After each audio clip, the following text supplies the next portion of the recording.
عليكم ورحمة الله تعالى وبركاته.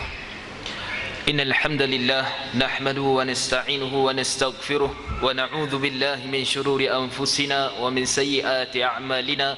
من يهده الله فلا مضل له ومن يضلله فلا هادي له. أشهد أن لا إله إلا الله وحده لا شريك له وأشهد أن محمدا عبده ورسوله. قال الله تعالى: يا أيها الذين آمنوا اتقوا الله حق تقاته ولا تموتن إلا وأنتم مسلمون. يا أيها الناس اتقوا ربكم الذي خلقكم من نفس واحدة وخلق منها زوجها وبث منهما رجالا كثيرا ونساء واتقوا الله الذي تساءلون به والأرحام إن الله كان عليكم رقيبا. يا أيها الذين آمنوا اتقوا الله وقولوا قولا سديدا يصلح لكم أعمالكم ويغفر لكم ذنوبكم ومن يطع الله ورسوله فقد فاز فوزا عظيما. أما بعد. Yang muliakan Tuan Nazir, Tuan Imam dan seluruh hadirin hadirat dirahmati Allah sekalian. Jadi alhamdulillah, syukur pada Allah Subhanahu wa taala, kita masih lagi bersama ataupun masih lagi berada dalam bulan Ramadan yang mana diberikan ganjaran yang berlipat kali ganda oleh Allah Subhanahu wa taala di atas apa-apa amalan soleh yang kita lakukan. Baik. Namun di sana tuan-tuan, hari ini kita tengok khususnya kematian ini semakin dekat dengan kita. Ataupun ada sahabat-sahabat kita ataupun ada para alim ulama yang telah pergi meninggalkan kita bila mana masuk bulan Ramadan. Dan baru-baru ni kita tengok seorang ulama besar juga di Kedah dan terkenal lah di Malaysia ni, kalau tuan-tuan pernah dengar nama beliau, seorang yang pakar usul fiqh, seorang alim dalam bidang fiqh dan sebagainya, iaitulah Prof. Dr. Abdul Aziz Al-Hanafi. Beliau baru meninggal dunia pada pukul 1.40 hari puasa ataupun Ramadan yang pertama. Begitu mudah Allah Subhanahu wa taala menjemput yang kita katakan sebagai umat dia ataupun kita kata sebagai hamba-Nya, supaya pada bulan Ramadan ataupun tidak pada bulan Ramadan, bila-bila masa saja, tanpa ada melengah walaupun seminit ataupun bercepatkan walaupun seminit. Demikianlah kehidupan kita yang Allah Subhanahu wa taala masih anugerahkan kita. Ramadan yang berbaki lebih kurang 24 hari lagi. Sedar tak sedar dah 6 hari berlalu, dan hari ini kita masuk malam yang ke-7. Malam yang ke-8 esok kita tak confirm lagi kita boleh jumpa ataupun tidak. Tapi kita nak bagi tahu kita dah habis dah 6 hari lah, kan? Bukan sahabat-sahabat kita ataupun ada seperti mana yang Tuan Nazir sebut tadi, ada yang sakit tenat dan sebagainya. Semua ini adalah ujian Allah Subhanahu wa taala kepada manusia yang masih hidup di sisi Tuhan dia, ataupun kita kata masih hidup di atas muka bumi ini. Demikianlah firman Allah Subhanahu wa taala dalam surah yang selalu kita baca, selalu kita dengar. Firman Allah Subhanahu wa taala dalam surah Al-Mulk ayat yang kedua, a'udzu billahi minasyaitonir rajim. Bismillahirrahmanirrahim. Alladzi khalaqal mauta wal hayata liyabluwakum ayyukum ahsanu amala. Dia iaitu Allah Subhanahu wa taala yang telah menjadikan mati. Ramai orang kadang silap terjemah pada ayat ni, dia kata hidup dulu baru mati. Ayat ni terang-terang sebut mauta, mati dulu baru hidup. Para alim ulama berbincang, kenapa Allah sebut mati dulu baru hidup, sedangkan secara logik akal manusia mesti hidup dulu baru mati. Kata Al-Imam Qurtubi, seorang ulama tafsir besar, ketika menafsirkan ayat ni, beliau menyatakan kerana kehidupan kita ni sekejap saja dan dia tidak mulia mana. Yang mulia ataupun kehidupan yang kekal abadi bila mana kita dah mati. Sebab tu Allah SWT dahulukan mati, sebab lama proses perjalanan mati kita ni, sehingga dibangkitkan hari akhirat, hari kiamat nanti lama. Bukan satu proses yang 70 tahun mungkin 60 tahun, mungkin 53 tahun seperti hidup kita di dunia, tak. Tapi panjang kehidupan tu. Jadi disebabkan tu Allah Subhanahu wa taala mendahulukan perkataan mati dulu baru hidup, supaya manusia berfikir, manusia boleh tengok. Jazakallah khair. Supaya manusia boleh tengok, berfikir tentang kehidupan dia yang mana atas muka bumi ni tak lama. Kehidupan dia tak lama, sehinggalah Allah Subhanahu wa taala akan panggil dia, dan kematianlah yang kekal abadi, sehinggalah dia dibangkit pada berjumpa Allah Subhanahu wa taala. Sebab tu dalam ayat tu lagi Allah Subhanahu wa taala bagi tahu kita, tuan-tuan, liyabluwakum, Allah jadikan mati dan hidup manusia ni untuk dia, iaitu Allah Subhanahu wa taala menguji kamu. Di antara kamu siapakah yang paling baik amalan dia? Ahsan, yang paling baik amalan dia. Allah tak kata yang paling banyak. Allah tak kata yang paling berapa banyak rakaat kita semayang. Allah tak tanya. Tapi Allah tanya yang paling terbaik di kalangan dia. Al-Imam Fudail bin Iyad ketika menafsirkan perkataan ahsan yang terbaik ini, beliau menyatakan untuk menjadikan satu amalan itu terbaik di sisi Allah Subhanahu wa taala mesti mencukupi ataupun mesti ada dua perkara. Pertama sekali adalah amalan kita tu mesti ikhlas. Yang kedua, amalan kita itu mesti benar. Ikhlas dan benar, baru kita katakan amalan itu ahsan, yang terbaik di sisi Allah Subhanahu wa taala. Kalau tak ada ikhlas, tak ada benar, tak cukup. Tak cukup. Sebab tu tuan-tuan, kehidupan kita ni, bulan Ramadan yang kita lalui ni, antara satu benda yang besar yang Allah Subhanahu wa taala janjikan kepada kita, untuk kita menempuh dengan kematian kita, Allah suruh kita bawa balik bekalan taqwa. Kata Allah Subhanahu wa taala dalam surah Al-Baqarah ayat 183, A'udzu billahi minasyaitonir rajim, ya ayyuhalladzina amanu kutiba alaikumus shiyam kama kutiba alal ladzina min qablikum la'allakum tattaqun. Wahai orang-orang yang beriman. Yang ni orang beriman termasuk lelaki dengan wanita. Dan orang beriman sini Allah tak gunakan ayat ni ya ayuhan nas, wahai manusia. Ataupun Allah Subhanahu Wa Taala tak gunakan ya bani Adam, wahai anak Adam. Tak. Dalam ayat lain Allah guna, tapi dalam ayat berkenaan dengan Ramadan Allah khususkan wahai orang beriman. Maksudnya bila mana seseorang tu terpanggil untuk untuk kita katakan mendiri ataupun menunaikan puasa di sisi Allah Subhanahu Wa Taala, maka dia beriman. Secara automatik Allah panggil orang yang beriman. Kutiba alaikumus siyam, telah difardukan kepada kamu bulan Ramadan, iaitu berpuasa. Dalam ayat tu tak sebut Ramadan tapi sebut berpuasa. Tapi jumhur para ulama dan sebahagiannya mentafsirkan ayat ni, katanya bulan ini siam ni maksudnya bulan Ramadan. Kita puasa pada bulan Ramadan, walaupun pada ayat tu tak sebut perkataan Ramadan, tapi nak cerita pada bulan Ramadan seperti mana telah difardukan kepada orang-orang terdahulu. Tujuan dia apa tuan-tuan? Maqasid, kita panggil maqasidus syariah. Hari ni ramai orang sebut tentang maqasid. Tujuan syarak menyuruh kita ataupun memerintahkan kita supaya berpuasa ni untuk apa? La'allakum tattaqun, mudah-mudahan kamu menjadi orang yang bertakwa.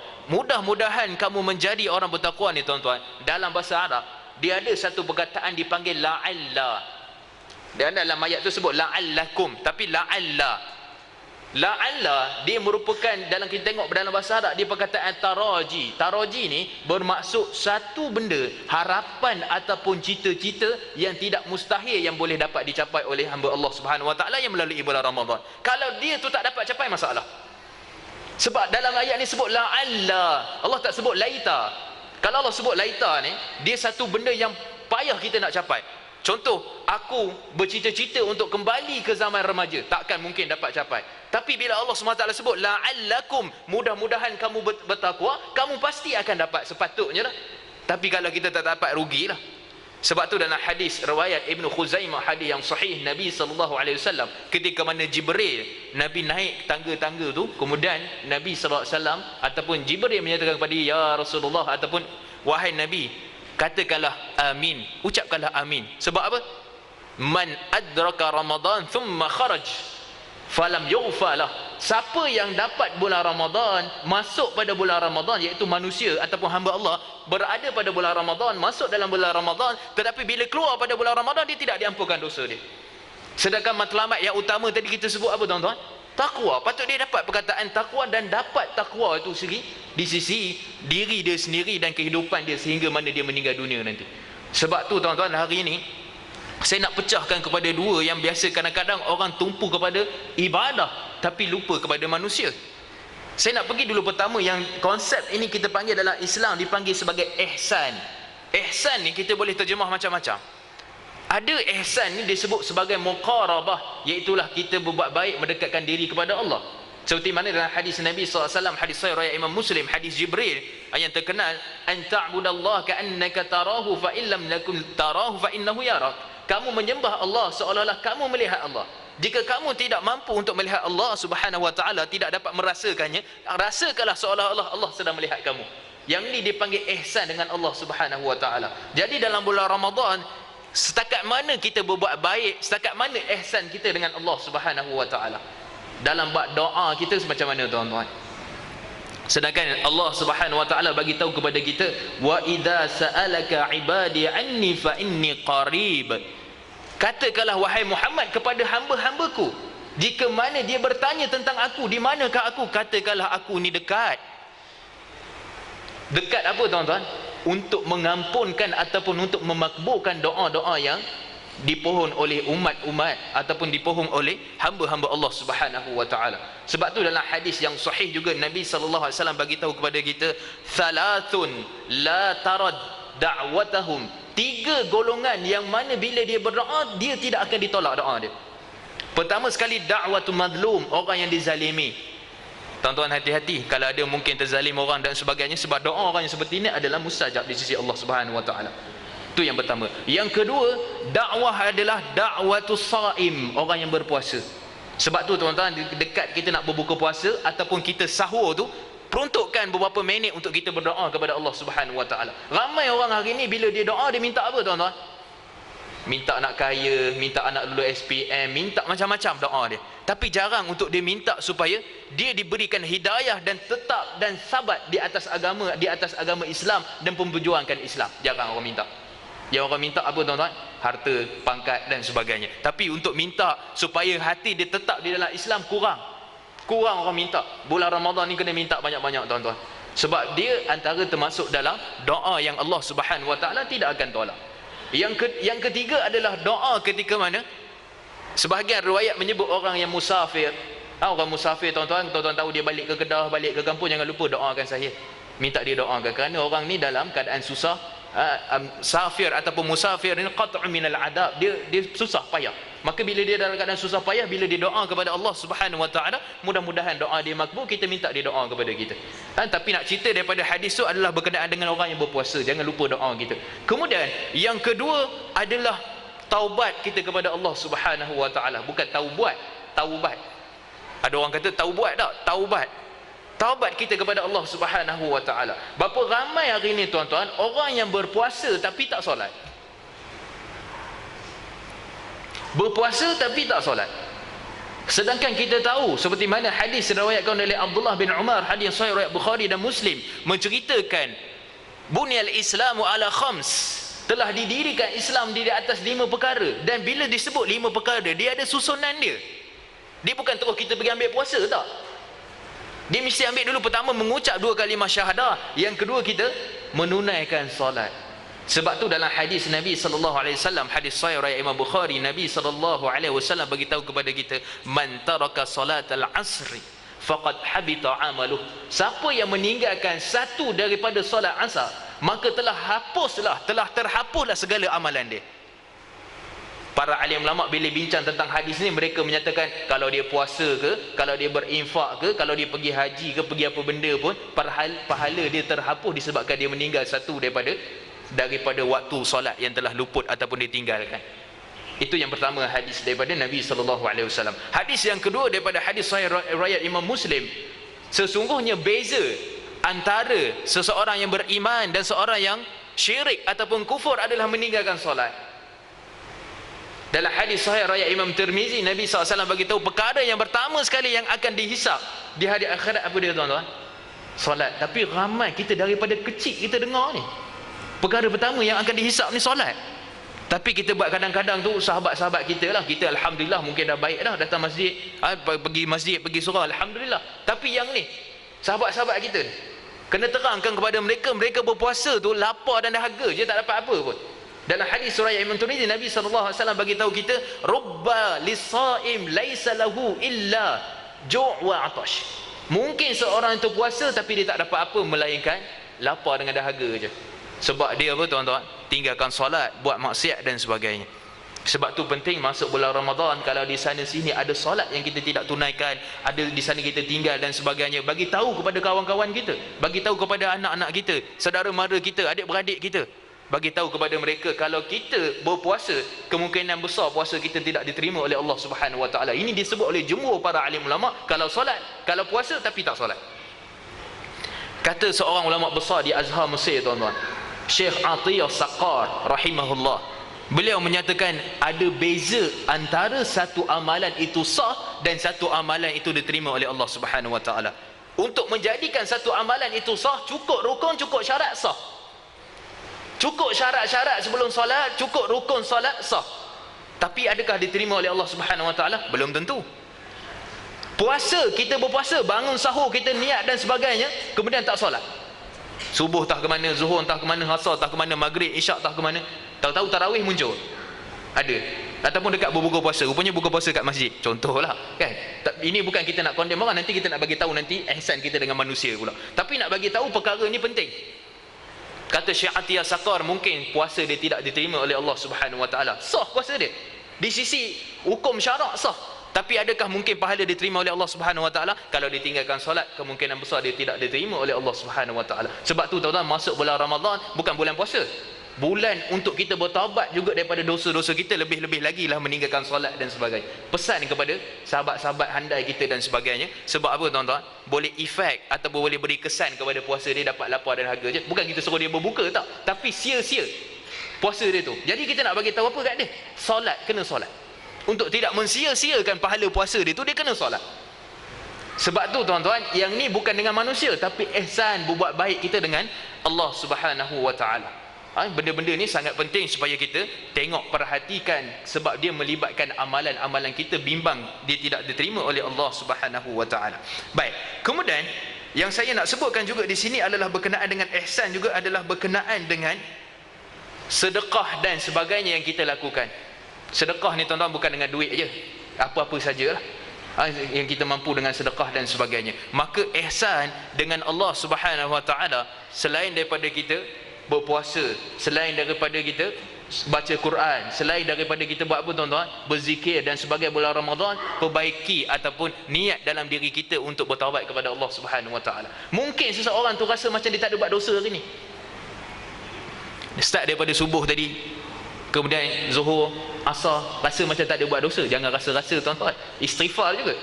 Jangan kita rasa kita belagak sangat, rasa oh hari ni rasa tak ada dosa kot, Alhamdulillah sampai ke isyak ni, sampai ke tarawih ni, sampai balik ni kan rasa tak ada buat dosa hari ni. Tak, mungkin ada di sana dosa-dosa yang kita tak sedar.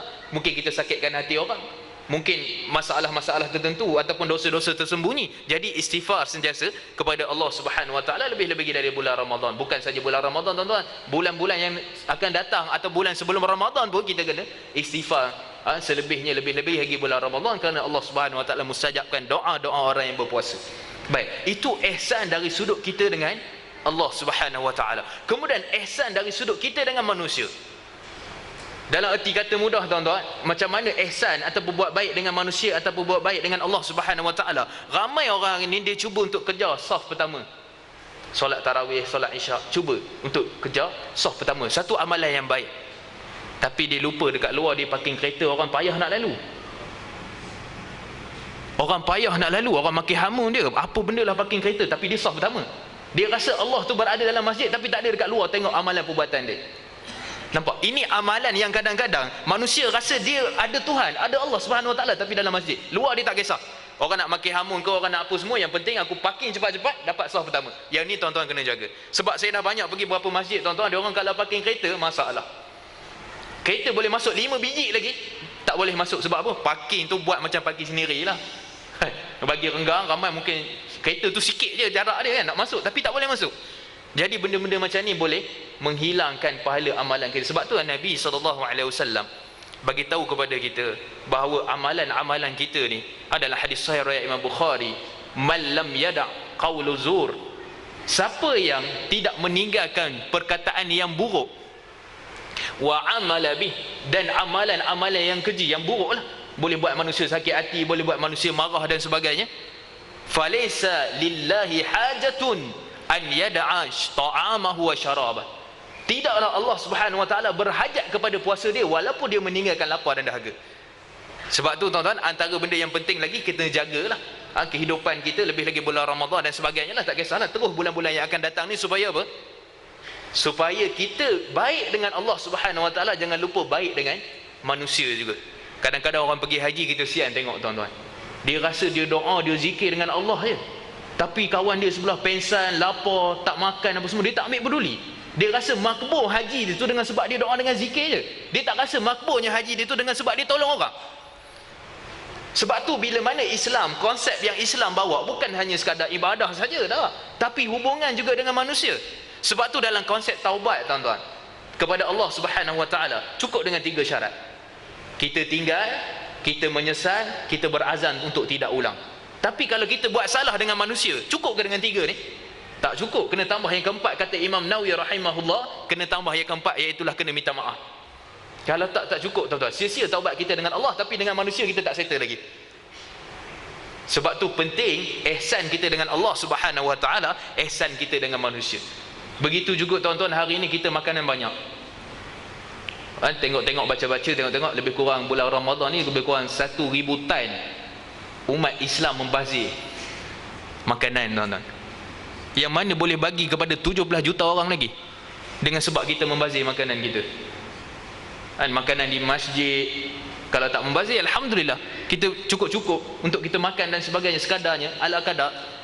Di bazar-bazar kita beli dan sebagainya. Semua ni perkara-perkara yang antaranya kata Aisyah radhiyallahu anha, isteri Nabi sallallahu alaihi wasallam, barang siapa yang tidak menjaga percakapan, barang siapa yang melakukan amalan-amalan maksiat, membazir apa benda semua ni, hendaklah dia berbuka.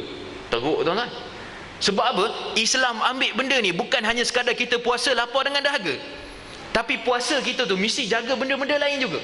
Mulut kita, percakapan kita, bila kita meniaga dan sebagainya.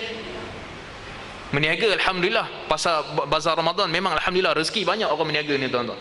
Banyak benda yang dia dapat pada bulan Ramadan, tapi dia jangan buat benda-benda yang tidak bertakwa. Jual makanan yang basi, jual makanan yang dah berulat, jual makanan yang tak elok dan sebagainya. Sebab apa? Tak ada ihsan. Dia rasa jual beli okey lah. Manusia ni nak sakit perut ke, nak sakit ke apa benda, biar.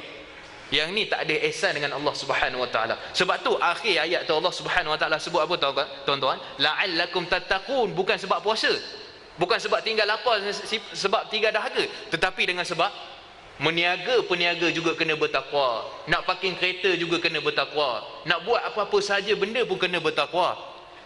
Sebab matlamat la'allakum tattaqun itu bukan hanya sekadar kita puasa je. Ramai orang ini, tuan-tuan, dia mengawal nafsu ataupun dia memelihara nafsu.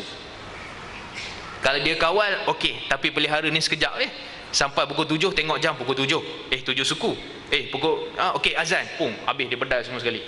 Sebab dia cuma pelihara nafsu dia sekejap saja. Tapi kalau dia mampu kawal nafsu dia, makan ala kadar. Sebab tu Imam Syatibi rahimahullah bagi tahu, makan ni harus. Tapi kalau makan sampai tak boleh nak bangun nak solat, hukum dia haram. Makan kalau sampai tak boleh nak bangun untuk solat, hukum dia haram. Makan banyak tu lah, makan tu tak ada masalah. Tapi makan banyak tu haram hukum dia. Tak boleh pergi masjid, tak boleh. Sebab apa, tuan-tuan? Kita telah, betul lah, syaitan itu telah dibelenggu, tapi nafsu kita tak dibelenggu pada bulan Ramadan. Sebab tu Allah SWT sentiasa lepaskan nafsu kita ni supaya kita boleh kawal nafsu kita supaya tidak terbabit dengan amalan-amalan yang boleh mengurangkan pahala puasa kita dan sebagainya. Di samping tu juga, tuan-tuan, di samping sedekah, di samping beri makan dan sebagainya, jangan kita lupakan orang-orang yang memerlukan makanan dan sebagainya. Mahat Tafiz sekolah anak yatim, tuan-tuan. Tuan-tuan, bila nak sedekah, tuan-tuan aim bagi satu tujuan yang mana bila tuan-tuan bagi sedekah ni, dia akan manfaat sampai seluruh kehidupan, kiamat dan sebagainya. Kalau tuan-tuan dah meninggal dunia pun, sebagai contoh, kalau mungkin tuan-tuan buat pilihan, bagi satu orang fakir miskin yang mungkin ada kat tepi jalan, mungkin minta sedekah dan sebagainya, dengan bagi ke masjid, mana pahala yang lebih berkekalan? Ni maksudnya tuan-tuan tak berapa banyak duit lah. Mungkin ada RM5, mungkin ada RM10. Kita duit bukan banyak ke, dengan GST apa semua lagi, kan? Kata harga turun tapi harga naik, nampak kan? Kena tipu je lah kita, nak buat macam mana, kan? Tapi kita nak cerita benda-benda macam ni, benda-benda yang boleh membuatkan ataupun menjadikan kita orang-orang yang menghargai setiap apa benda yang Allah Subhanahu Wa Taala berikan kepada kita. Sedekah kita, tuan-tuan. Jiran kita tak mampu nak bagi banyak, bagilah semangkuk mi, cukup. Bagi dia merasa. Sebab tu jiran-jiran kita pun jangan lupakan pada bulan Ramadan. Kita nak azan dulu. Terus sikit. Okey. Jangan lupa juga kepada jiran-jiran kita. Sebab tu Nabi SAW dalam hadis riwayat Baihaqi, Nabi SAW bagi tahu kepada kita, jiran-jiran ni kena tengok juga, tuan-tuan. Man ma'amana bi man bata syab'an wa jaruhu ja'i. Tidak berimanlah kepada aku, sakit kita tak tahu, ziarah kita tak tahu, apa semua benda kita tak buat pada jiran kita. Tidaklah beriman kepada aku siapa yang tidur dalam keadaan kenyang sedangkan jiran dia kelaparan. Kena tengok juga, tuan-tuan, jiran-jiran kita. Bulan Ramadan ni bagi-bagi sikit lah apa-apa yang kita ada, rezeki yang Allah Subhanahu Wa Taala kurniakan kepada kita. Itu yang yang saya sebutkan. Kemudian yang terakhir tuan-tuan, kita bulan Ramadan ni bulan orang yang mana bekerja-kerja untuk mendampingi Allah Subhanahu Wa Taala. Ada pun mungkin di sana tuan-tuan, ada mungkin tuan-tuan nampak orang ni tak pernah datang masjid, tapi bulan puasa, bulan Ramadan ada dia. Tuan-tuan jangan kecam dia. Kalau tuan-tuan kata, tuan-tuan kecam dia, kau ni bulan Ramadan je aku nampak, bulan lain aku tak nampak. Jangan kecam dia tuan-tuan. Kita bimbang, kita takut kita melarikan dia daripada Allah Subhanahu Wa Taala. Dia boleh datang ke rumah Allah bulan Ramadan, tak kisahlah tarawih ke isyak, alhamdulillah. Dan kita pesan kepada dia, alhamdulillah, kalau okey macam ni, insya-Allah bulan-bulan seterusnya, 11 bulan lagi kita hidupkan jemaah. Pesan dia baik-baik. Jangan kita kata, kau ni tak pernah nampak kot sebab. Jangan tuan-tuan, dia boleh melarikan manusia itu daripada jalan Allah Subhanahu Wa Taala. Sebab tu budak-budak kadang-kadang orang-orang remaja pun sama. Retua pun sama jugalah kan. Remaja, retua yang datang ni, kita raikan mereka walaupun tak pernah nampak ke masjid, dan kita di samping itu kita dakwah kepada mereka. InsyaAllah lepas-lepas ni bulan Ramadan ni kita ajaklah ramai-ramai kita imarahkan masjid, supaya rumah Allah Subhanahu Wa Taala bukanlah hanya pada sebulan je ramai. Macam Mahat Tahfiz, kalau ada orang nak bagi sumbangan, sebulan je dia kaya, 11 bulan miskin. Beras tak ada, makan tak ada, apa semua tak ada. Sebab bulan Ramadan je orang rasa di situ je tempat sedekah. Memang betul, Nabi SAW memang banyak sangat sedekah, seperti mana angin yang berhembusan pada bulan Ramadan, seperti mana lah hadis sahih riwayat Imam Bukhari. Tapi bulan lain pun jangan lupa, sebab satu bulan yang kita ada ni cuma untuk latih kita je, untuk mendampingi ataupun untuk meneruskan kehidupan kita 11 bulan yang akan datang. Kalau kita fail sebulan ni, 11 bulan lagi macam biasa je lah, pimai-pimai tentu. Sebab tu sebulan yang datang ni kita latih hati kita, kita latih takwa kita latih mulut kita latih perut kita latih percakapan kita semua sekali bertakwa kepada Allah. Mudah-mudahan 11 bulan yang akan datang nanti kita boleh bawa perangai ataupun latihan yang kita lakukan pada bulan Ramadan. Sebab tu kata Syekh Dr. Yusuf Al-Qaradawi, beliau menyatakan kun rabbaniyan wala takun ramadaniyan. Jadilah kamu kepada hamba Allah, bukan hamba kepada Ramadan. Jadi hamba kepada Allah. Matlamat ataupun madrasah ataupun sekolah bulan Ramadan sebulan ni untuk kita bawa sebulan, 11 bulan yang akan datang, kemudian berterusan sehingga kita ke akhir hayat ataupun kita meninggal dunia nanti tuan-tuan. Sebab amalan yang kita nak bawa kepada Allah Subhanahu Wa Taala, mudah-mudahan seperti mana yang saya sebutkan pada ayat yang awal tadi, ahsan, yang paling terbaik di sisi Allah Subhanahu Wa Taala. Jadi rasa sekadar tu saja tuan-tuan, moga ada manfaat untuk kita perbaiki amalan kita, untuk kita teruskan lagi, berbaki 24 hari lagi, dan kita teruskan 11 bulan yang akan datang sehinggalah kita meninggal dunia. Sebab tu Nabi SAW ajar kita satu doa supaya hati kita ni tetap. Dalam hadis hasan riwayat Imam Tirmizi, ya muqallibal qulub tsabbit qalbi ala dinik. Wahai Tuhan yang membolak-balikkan hati, tetapkanlah hati aku di atas agama. Baik bulan Ramadan, mudah-mudahan Allah Subhanahu Wa Taala baikkan kita juga 11 bulan, dan sehingga kita berjumpa dengan Allah Subhanahu Wa Taala. Jadi sekadar itu saja. Auzubillahi minasyaitonir rajim. Bismillahirrahmanirrahim. Allahumma faqihna fid din wa 'allimna at-ta'wil wahdinas siratal mustaqim siratal ladzina an'amta 'alaihim minan nabiyyin was-siddiqin wasyuhada'i was-salihin. Wassallallahu ala sayyidina Muhammad wa ala alihi wa sahbihi wa barik wa sallam. Walhamdulillahirabbil alamin. Taqabbalallahu minna wa minkum.